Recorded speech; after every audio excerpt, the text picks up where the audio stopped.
And okay, good afternoon, everyone. Thank you for joining us for today's Sustainable Living Series webinar. Today we have Al Dockstader from the Office of Indigenous Initiatives. And today he will be discussing why Indigenous people give thanks in the way that they do. So without further ado, please welcome Al Dockstader. Thanks for being here, Al. Just admitting everybody. Segala swagway ko. The whole school yung that's Al. So I just said hello everybody, and I said my given name by my people, the whole school, and then my English name is Al. There's more to Al than what I'm saying now. My name is Clinton Allen Dockstader. I'm from Oneida, near London, but I live in Thunder Bay, and so I'm at home right now. And so what I'm going to be talking about is is about a little bit of history. Is that when people came here, when they came, is that they seen how we did things and stuff like that, and they wrote things that wasn't really true.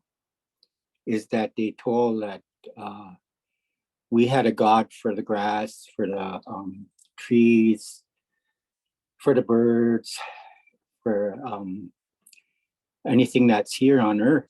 Is that we had a god, but that's not true, because there's only one, and the different groups of people all use different names. Buddhism, God, we call them creators. Segwadism is our way of saying it in language. And so with that is that just to make that correction in that history is there is only one God creator. So anyways, when we do the opening, the words before all else, is that we're giving thanks. We're giving thanks to all of the trees, the grass, the sky, the moon, the sun, the rains, the thunders, strawberries, the maples,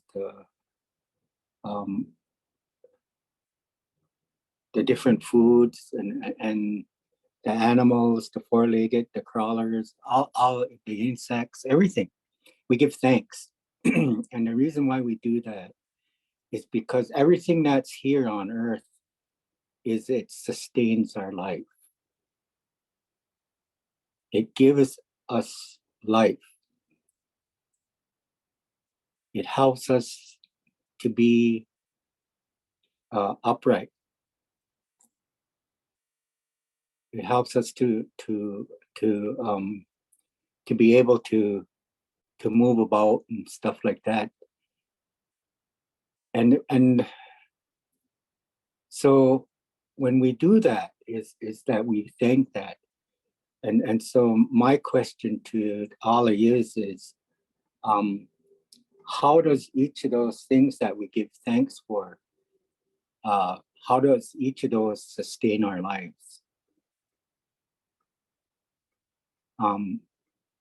So when we explain things in English, it's really hard to explain, because in our languages is that it means something different, but we try to explain it the best we can in English. So so those are the things that we think about when we're doing that opening, and how that tree, we give thanks why that tree is there. and that it still carries out its responsibility to us to help to sustain us. The water, it's still there, and it still helps us to sustain our lives.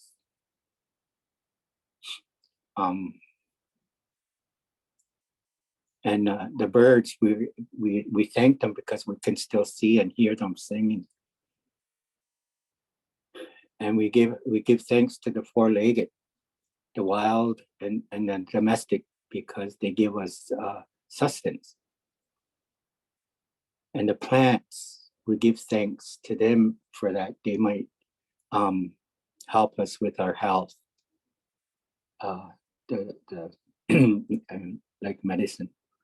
And we give thanks to this sky for that what it offers to us. We give thanks to the sun that it helps us too. It gives us, it sustains us in this walk of life. We give thanks to the moon for it. They help to sustain us also. We give thanks to the day. It helps to sustain us. We give thanks to the night because it helps to sustain us. We give thanks to the bugs because it helps us also. the crawlers, they're here for a purpose. Everything is here to help us to be and be in a good way. It is only the humans that have faltered from their responsibility. And it's really hard to talk about this but we see it all over the world, is that the trees, they have a responsibility and they carry that out. But it's getting where there's hardly any trees. The cities are getting bigger. The grass is not there, not hardly any grass in the cities, hardly any trees in the cities.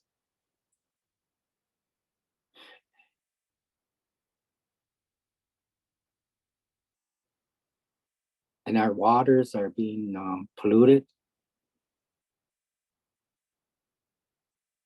And so are they really sustaining us in a good way anymore? Our oxygen is getting thin in the air because the trees are being cut down and that. And you look at how we have all come together and looked at education and really work hard and studying and finding a way to make this world better. And we work really hard to get educated and in different areas. And then you get people that can work with chemistry and stuff like that. And they learn and they end up going to these places and end up building bombs and nuclear weapons and stuff to not to better the world, but to destroy the world. And we see that with what's going on the other side of the world, is how all those lives are being lost from people that have went and got educated and built these things for the government. And it's not the people's fault that these things are happening. It's the government. But and then when we look at it, is that we have to really think about how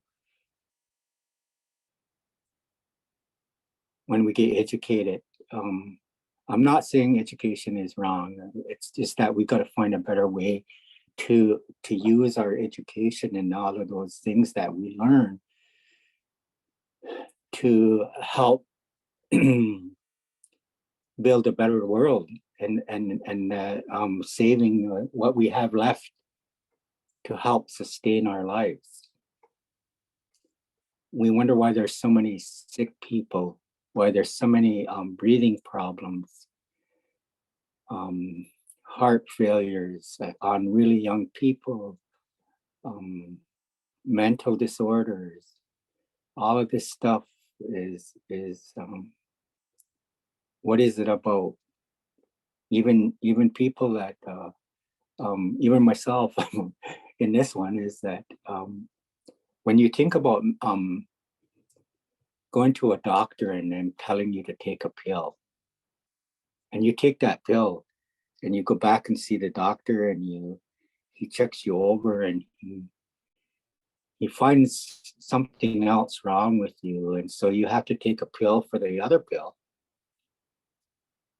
And so some of those things that we make to that we say is going to help to sustain us our lives longer, to fight our diseases, is it true? Because each pill you take is there's something where it affects a different part of your being, and so you have to keep taking more pills and more pills. And so you does it really all this scientific things that we do and the things that we do that say that it's going to sustain our lives is it really is it really sustaining us? Is it helping to sustain our life?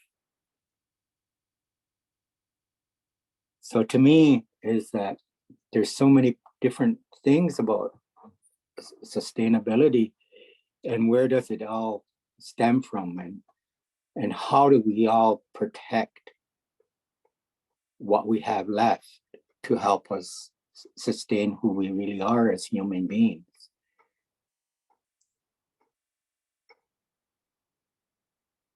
And so to me is that sustainability is a challenge for our well-being, and there's so many different views of what it means. But when you look at reality and you look at the health of people, and that is then, and you look at what's left of on this earth of and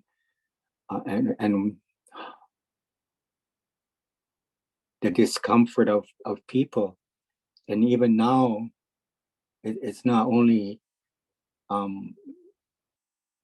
and some of the fires that are going on in the world is in our in our societies is a human started that fire, and so that person has killed off a lot of trees, and it's going to take years for those other trees to regrow to help sustain us, but they're going to continue their responsibility because they're going to grow again because of their roots. The roots are going to produce, are going to die, but they're going to produce new trees. So you look at how much the world struggles to support us, and how we keep destroying it. We keep letting the main source of life, we keep letting it down. So with what we're doing is I always think about it and listen to a lot of people and things, people talking and that. And mind you, I'm educated too, but I got educated through the academic field, but I also got educated through the elders in my community and other Indigenous communities. And so they helped me to understand what that sustainability is for us, what it means for us.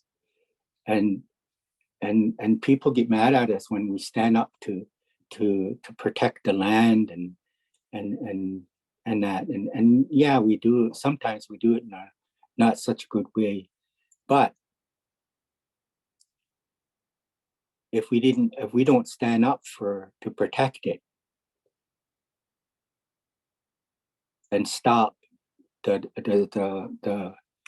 of people coming in and destroying this beautiful place that God has given us. And the hard part is that those that get mad at us and for trying to protect is that they don't, those people don't realize that we're not only standing up to protect them, protect ourselves, but we're here to protect them also, because they're our relatives. No matter what nationality it is here on earth, is we're all related. We're all human.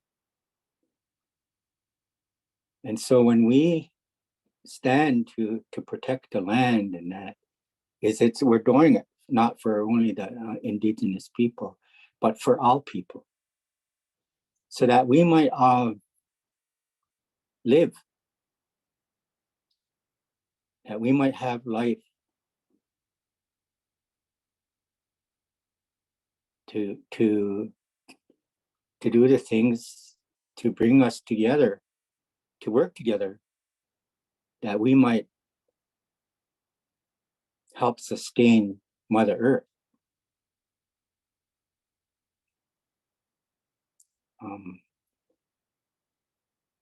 I hope I'm making sense of what I'm saying here. But it's really hard to talk about this stuff because I'm actually talking from the Indigenous knowledge that I have been taught. And I understand the education part.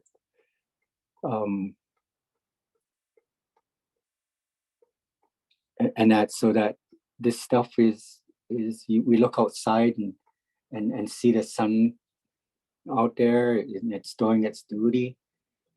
But because of what we've done to the air, is that sun is starting to get hotter and hotter because we have wrecked the air zone out there. We have, and have put it there for years, that hole is getting bigger and bigger out there. And so that we it was closed so that it might protect us from the intense heat of the sun.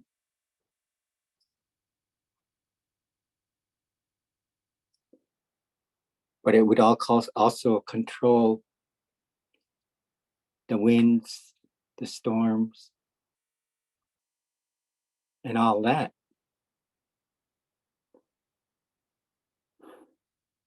But because us humans have polluted it, the air so bad, it has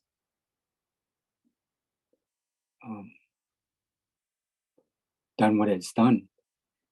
And if you noticed when we had COVID and the planes weren't flying and all of that, is that the air seemed to get better.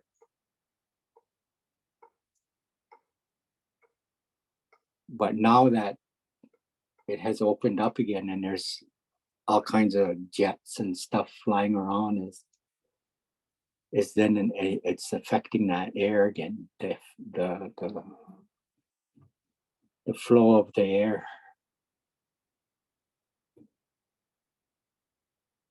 And so to me is that how do we protect? What is our purpose in sustaining Earth's life when she works so hard to sustain our lives?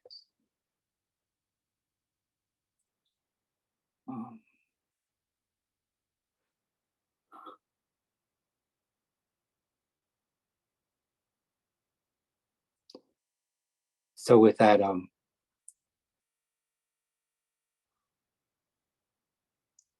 that's I think that's all I can say at this time about that, but I'll answer any questions to the best of my ability.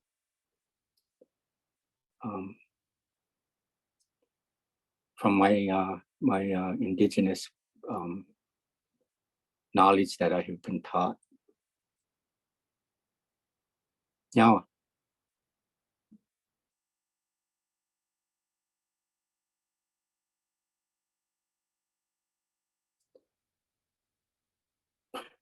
Go ahead, Jennifer, if you have anything. No question. I was just listening. Thank you. Thanks so much, Al.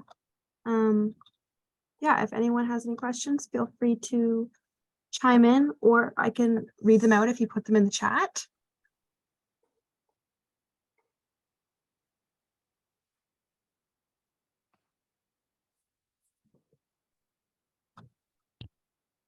Hi. Thank you, Al. I had a question. I don't know if it's possible to kind of give a broad answer, but sometimes you read in the news about Indigenous ways of managing fires and different ways of managing forests, I guess. And is there anything you can say about that? well,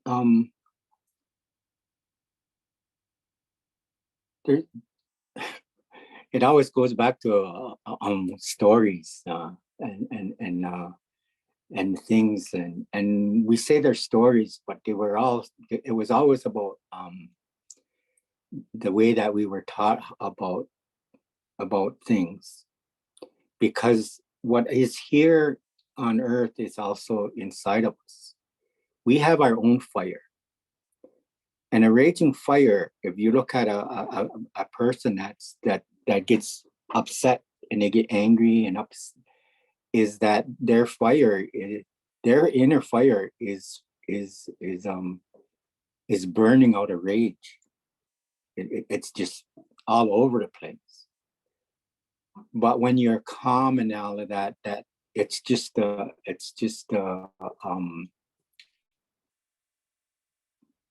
small fire and that. And so I was just talking to another colleague, elder,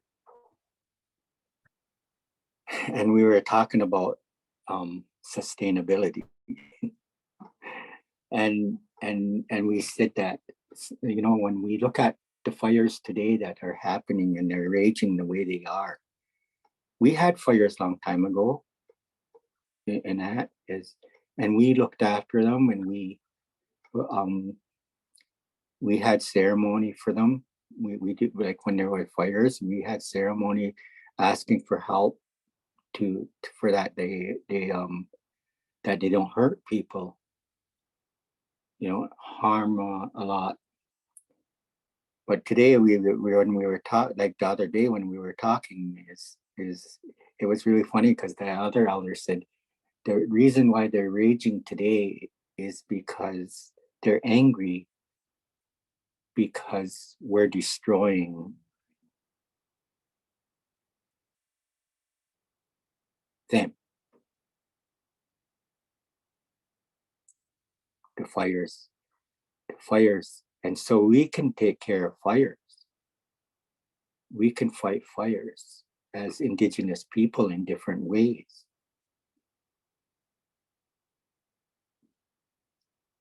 And the old people that teach those things is that they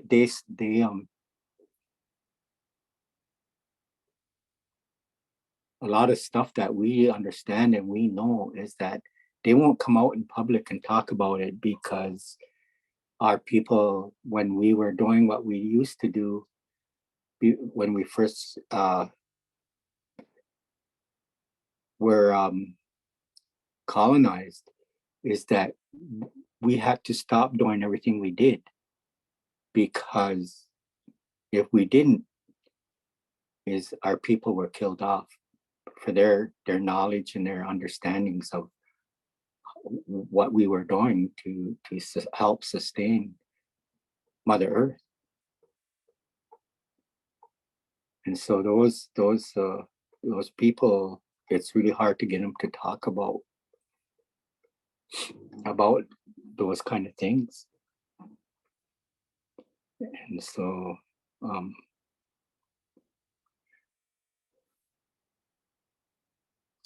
it's hard for us to not be able to talk about them, because still being afraid that we might be punished for saying what we need to say. And you see it all the time when there's a standoff about land, is that our people get killed in some of them. And it's because everybody's afraid of the truth, is how we're killing off Mother Earth. The main thing that supports our being. So to understand those fires, that they rage for a reason, but they'll calm down when they're supposed to.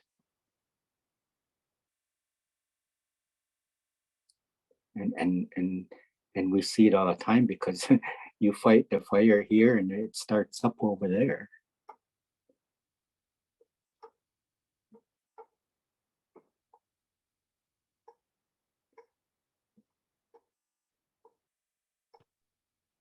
Thank But you. yeah.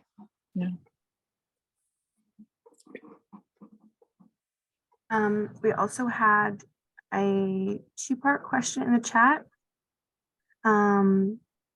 Liz, I think, said, I live in Kingston and have a small yard.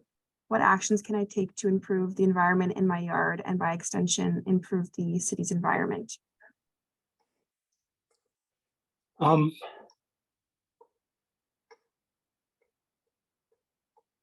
It's hard to say, because there's so many rules that the city has about anything. So it's when you try to do, even in the city, if you try to do anything to is even if you let the grass grow so many inches high, is the city will come to you and say, you need to cut that grass.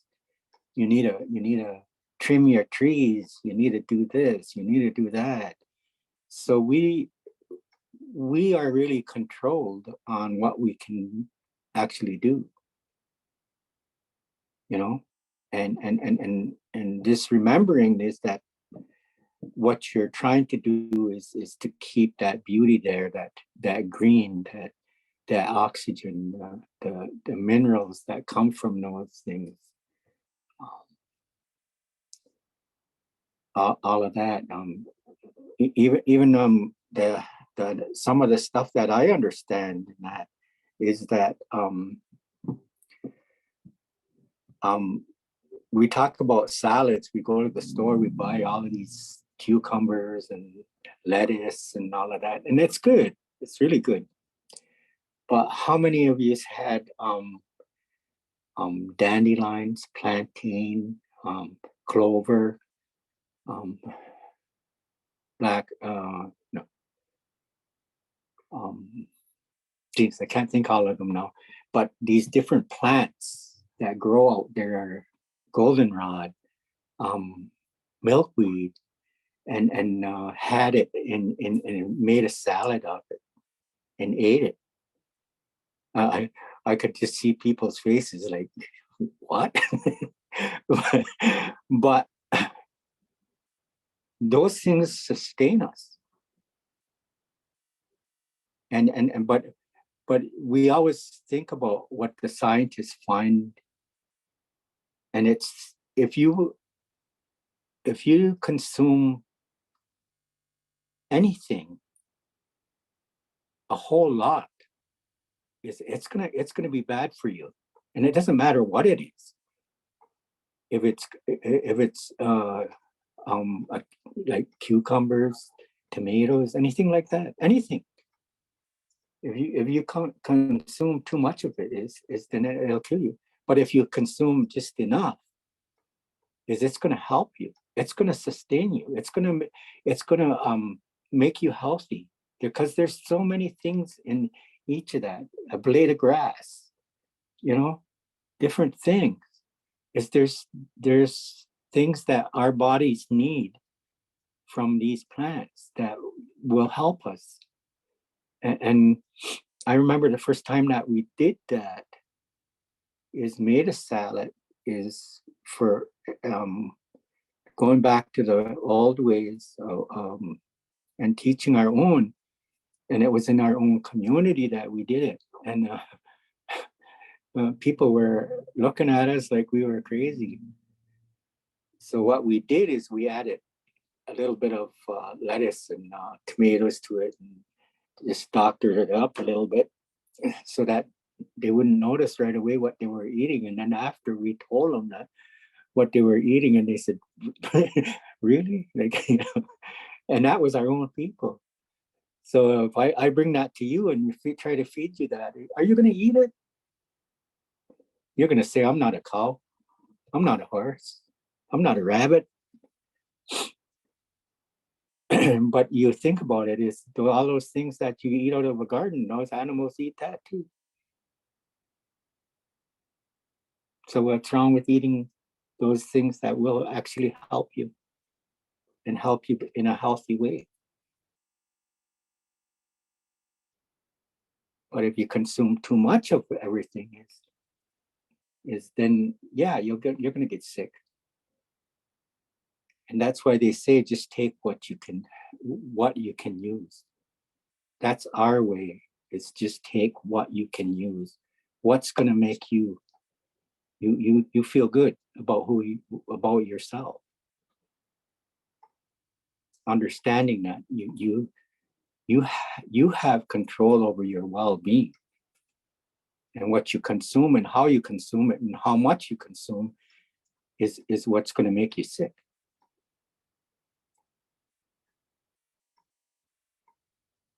So I hope that answers part of your question. That's great. The second part, you kind of touched on a bit, but she said, what can I do as a property owner in the city to get them to do more to support a healthy earth? I guess you can talk to the councils and your MP and them and talk about what the grass does for us and what the trees do for us, because a lot of people, they don't really know what these things do for us and how they sustain our lives. So going to them and getting people, community members to come together and talk about this stuff to make it an awareness, at least make an awareness of how you're going to try to what little you have for little yards and stuff like that is how you can help it,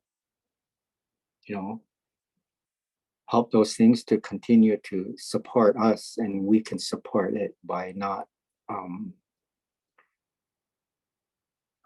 I know trees got to be trimmed, but around power lines and that, but and they can't grow near gas lines and septic stuff and that.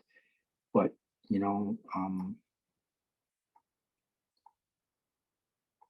how do we? It's going to be a journey. It's going to be hard because there's so many things in the city that stops us from actually being able to support it, to support that grass and those trees the way that we should. Then because of the laws, the bylaws that come from the city council, and so just do the best you can. It's all we can do.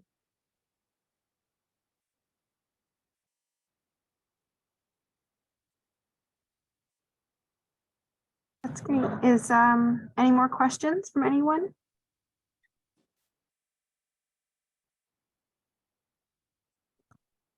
Anya? Elle, I really appreciate you sharing your perspective, also in the way you share. And I think all I really want to say is, I think what I hear loud and clear through your calm and gentle message that has a bit of a pessimistic outlook, that the way I have it sometimes, is that really, and this gets philosophical, I guess, is we really all need to be so much more aware. I think if we don't just look at our cities as houses and roads, but as the little patch of grass that can sustain birds and us, as the one tree that might be growing on our block that can sustain a lot, I think it would really change people's outlook. And I think as bad and negative, especially the last week was, in a sad way, it hopefully makes us more aware and wakes us up in the way I think you're hoping it might bring us back to roots that, especially us who are not native to this land, have conveniently not been aware and not looked at. And so I think you asked earlier whether you make sense, and I think you totally do, but you also are making so much more transparent and aware for us, at least for me, I should speak only for me, that I'm really grateful that you came today. Thank you. Thank you.